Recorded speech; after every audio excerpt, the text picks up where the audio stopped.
So as 2024 comes to a close, I've definitely realized something that a lot of these big AAA games that came out this past year just didn't really resonate with me. Now, sure, there's exceptions to the rule. Indiana Jones and the Great Circle is a great way to end off 2024 with arguably the best game that I've played this year. Presentation, gameplay, everything from top to bottom is just absolutely top notch, and I've been having an absolute joy playing this game. Before that, we had Batman VR, which was my game of the year. Familiar, but felt fresh because of the fact that you had the VR controls. And Astrobot was a really good 3D platformer. But games like Final Fantasy VII Rebirth didn't really hit all that well with me. A little too much padding. Star Wars Outlaws just wasn't a good game, and because of that, I found myself playing a lot of retro games this past year. Obviously, N64 has been in the forefront of my mind by writing the Art of N64 Wrestling Games book available on Amazon right now, link in the description box down below. But I've definitely been enjoying a lot of retro games, and as I sort of sit back and think about it, I realize something. This is the golden era of retro video games. We have it so good right now, and I feel like not enough people fully realize this. I know MVG made a video similar to this on Monday. Maybe it was a little bit of an inspiration, but he's a bald English man. I am an Italian man that is not bald, but my hair is very nappy. But I want to talk about just how good retro gaming is right now and all the benefits of it and all the different ways that we can experience this. Because if we're talking about you only have the latest and greatest consoles, the Nintendo Switch or a PlayStation 5 or an Xbox Series system, you still have a wealth of options available to you. Nintendo Switch, of course, has the Nintendo Switch Online program that offers games from the NES, Super Nintendo, Game Boy Color, Game Boy Advance, and the Nintendo 64. Now, yes, I do prefer the old virtual console style because you had a little bit more freedom in there, but I do think that the emulation being used on the Nintendo Switch Online is definitely a bit improved over what we saw on the Wii U. And more importantly, Nintendo seems to be taking it a little more seriously, as they did fix some problematic issues that popped up in The Legend of Zelda Ocarina of Time. And there is the availability to play these games online as well with your friends. So although it is clunky and sometimes it doesn't work all that well, it is a nice option to have. Over on the PlayStation, you of course have the PlayStation Network, which has a wealth of different titles ranging from the PS1 to the PS4 era that you can play. You can download these games, buy these games, play them via a subscription service, use the cloud for PlayStation 3 games, but the variety seems to be growing and growing. Same thing with Xbox. You have a bunch of original Xbox games and Xbox 360 games, either on Game Pass or where you could purchase them, and these games are all enhanced. They have better visuals, they have better frame rates than the original versions of the game did. But beyond that, you have more stuff. You could buy individual arcade-related games and different compilations that have come out for all of these systems, ranging from Atari to Sega, with the, obviously Sega pulled the Genesis Classics collection, but at one time you could buy that. But then you even have stuff like Antstream that's available on PlayStation 5 and Xbox, which gives you over 1,400 more retro games with online leaderboards and competitions and stuff like that. And they're constantly adding in more games, and it's not that expensive to get into the Antstream system. So I think people just don't necessarily look at their modern stuff and realize just how much retro that you can actually do on these systems. Yes, there's not a traditional backwards compatibility, but you could play a good variety of stuff on these systems and sometimes get them in enhanced formats that you couldn't get on the original hardware. I think it's a very important thing, and it's something that I hope continues to grow so that there is more variety, that there are more games, because there should be more stuff that is available on these platforms. And then, of course, you have emulation and all the achievements that have been done with emulation.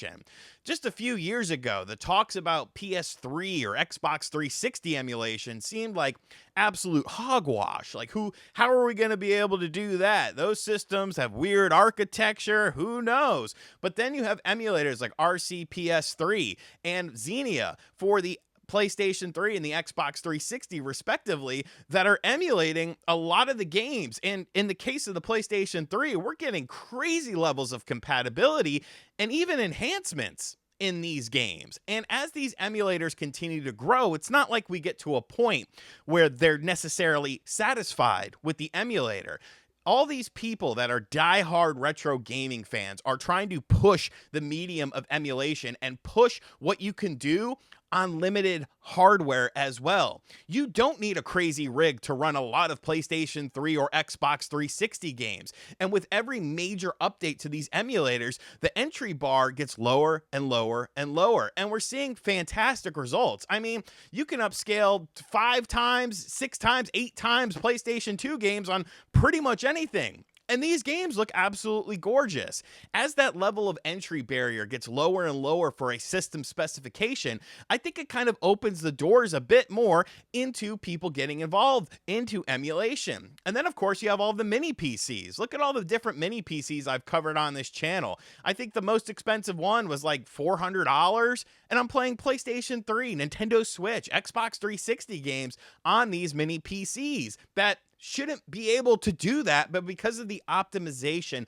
of the emulators themselves, we've come a very, very long way in a very short period of time. And hell, you've even got PS4 emulations starting to creep up in places now. And with Shad's PS4, which is the new PS4 emulator that's out there, I think the sky's the limit. I would expect by the end of 2025 that there's going to be quite a few games that you can play through and complete via Shad's PS4 emulator, emulating PlayStation 4 on your rig.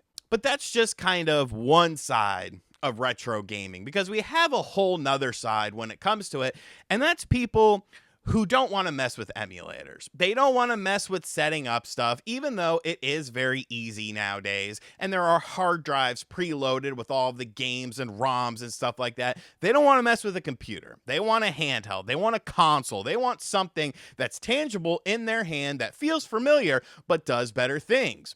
Well, we're in the golden era of that as well. Look at all of the emulation handhelds that come out all the time from companies like Anbernic. It seems like every week a revision for an Anbernic product comes out. And yes, sometimes those revisions aren't necessarily needed, but there's so many different companies out there like Anbernic, like Retroid, that are making these handheld emulation devices where the power of these things, the things that you're able to do with them at a low price point that come preloaded, are just absolutely amazing. We really have to thank China for being the kings of emulation, because they're the ones keeping emulation in such good spirits right now. We're seeing all these ROM and emulator websites go down, it seems like every single day. But in China, where there is no copyright laws with stuff like this, they don't care. They're just loading up these hard drives, loading up these handhelds, loading up all of these different things, and you are reaping the rewards of these things. You could buy a $100 handheld off of Amazon that comes with like PS2 and GameCube games, Dreamcast and stuff, and right then and there, you're right in with the retro gaming scene. Let's say you want something a little bit different though. You want a console that you could play on your HD television, but you don't want to spend a lot of money. Now, your options are a bit more limited when it comes to things like that, but there are things like the NES, the SNES Classic, the PS1 Classic, of course, you have the Genesis Classic as well. There are classic systems out there, but the more interesting ones are these knockoff systems that you end up seeing that come preloaded with a bunch of other games and stuff. Let's say you have a cartridge collection or a disc collection of something. There are options for you too. There are various clone consoles out there, whether you're talking about the high dollar ones from companies like Analog or the budget entry price points of stuff like Hyperkin consoles. You could play a lot of different consoles on these devices. You want to play SNES, Genesis, and NES games? There's a console out there for you, either by Hyperkin or Retrobit. Retails for about $80. You plug it in, you stick a cartridge in, and then bam, you're playing these games. Now, the emulation might be a little bit off and the colors might not be as good as you once remembered them, but I feel like if you're getting in at that price point, you're not necessarily worried about things like that. You obviously know what you're getting, and people that buy those things are definitely more impulse buys than diehard retro gaming fans. But still, like, it's still being able to play retro games on your modern television, which is something that everyone wants and something everyone always thinks is something too big to handle, something even larger. But okay, let's say you are the diehard. All right, I only want to play original hardware with original controllers that are originally from the original system, and like that's your mantra, you're covered there too. The amount of things that have been done in the retro gaming scene is absolutely astronomical. Things like N64 HDMI mods. Look at my video comparing a $200 modded N64 system to a $700 one, and tell me the differences between them. Tell me. Because aside from having more options that you can sort of fine dial in to your television screen, the $200 one absolutely kills it. There are so many HDMI mods for various systems that allow you to do things, and there are companies out there that will do the modifications for you. You send in your system, and they will send it back to you with an HDMI modification. You want to be able to play the full library of games? You've got EverDrives. Look at the EverDrive 64. I absolutely love that thing. Being able to play ROM hacks on my original Nintendo 64 that's HDMI modded out with an N64 controller is just absolutely fantastic. Even Saturn users are living really well right now with Saru, which is a cartridge that you plug into your Sega Saturn that I actually have, and I need to make a video on it. But you plug this cartridge into your Sega Saturn's cartridge slot, and then it plays the games. You don't have to worry about the disc anymore. The loading is extremely fast, and it's exact perfect emulation on your Sega Saturn. It's emulating the software, not the hardware of the Sega Saturn, and it's absolutely perfect and a fraction of the price of Sega Saturn games. Of course, you have different controller options as well. Maybe you want a N64 style controller, but you want something that's a little bit more comfortable. There's tons of companies making stuff, ranging from Hyperkin and their cheaper entry price points to stuff like Retro Fighters, which make great controllers for the Nintendo 64. You get wireless Saturn controllers, wireless PS1 controllers, whatever you want. And that's the thing. That's the beauty right now. Because these prices for these kinds of games here, crazy. Absolutely ridiculous prices. But you don't have to pay them. You could buy a reproduction cartridge of N64 or Sega Saturn games and get the exact same experience. Same thing with your Earthbounds and your Chrono Triggers. You don't want to pay the full price? Buy a reproduction cartridge. You know, this whole retro gaming market is going to implode on itself one day. And I don't think that's necessarily, the end of the world with it. People are going to pay what they want to pay. And there will always be people who do want the authentic experience and who do want the original thing.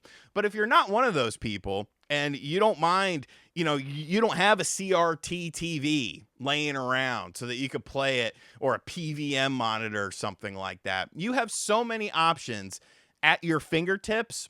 Like, it's never been better. It's never been better. And I think as time goes on, it'll continue to get better as well. As emulators become more advanced, as PC prices come down, and, more companies get involved in this sphere, there's a lot of money to be made in this sphere. And unfortunately, sometimes you get some bad apples that try and cash in on nostalgia. Television Amico, oh, you, Tommy. But for the most part, like, companies understand that they're going to get feedback. Companies understand that they'll live and die by their first product into the marketplace. And I think that's a good thing. Retro gaming is a beautiful thing. And although there's a lot of snobs in the community and a lot of sort of people within it, the average person isn't like that. You know what I'm saying? The average person is cool. And the average person understands that, an RGB modded system on a CRT or PVM system is an ideal way to play it. But there's also cheaper options, and there's other options for people that just want to play some games, that don't necessarily care about replicating the complete authentic experience. They just want to experience some of the games from their past. So yeah, those are my thoughts. I talked a lot longer than I thought I was going to talk, but I feel like there's a lot of different things to say with this. And I think we are in the golden era of retro gaming, and I think people need to appreciate it a little bit more. It's never been as easy as it is right now in this moment to play a lot of retro games from. I didn't even mention stuff like I'm looking over here at my Evercade, the Evercade Versus system, which is a system that plays Evercade cartridges. And they're doing stuff like Legacy of Kain. They're doing stuff like Tomb Raider collections. They're doing stuff like Duke Nukem. And it's awesome. It's a cheap console with cheap around $20 cartridges that you can play on your HD television. The options, my friends, are endless. And all that matters at the end of the day is that you're enjoying the games. I don't care how you play them. You want to emulate, you want to pirate, you want to do this, that, or the other. As long as you're enjoying video game history, that's all that really matters to me. Let me know in the comment section down below, though. What do you think about this topic? What do you think about the current state of retro gaming and how we're never going to get the Preservation Society to actually do what they want to do? It's a fine effort, people. It's a fine effort, but it's never going to happen.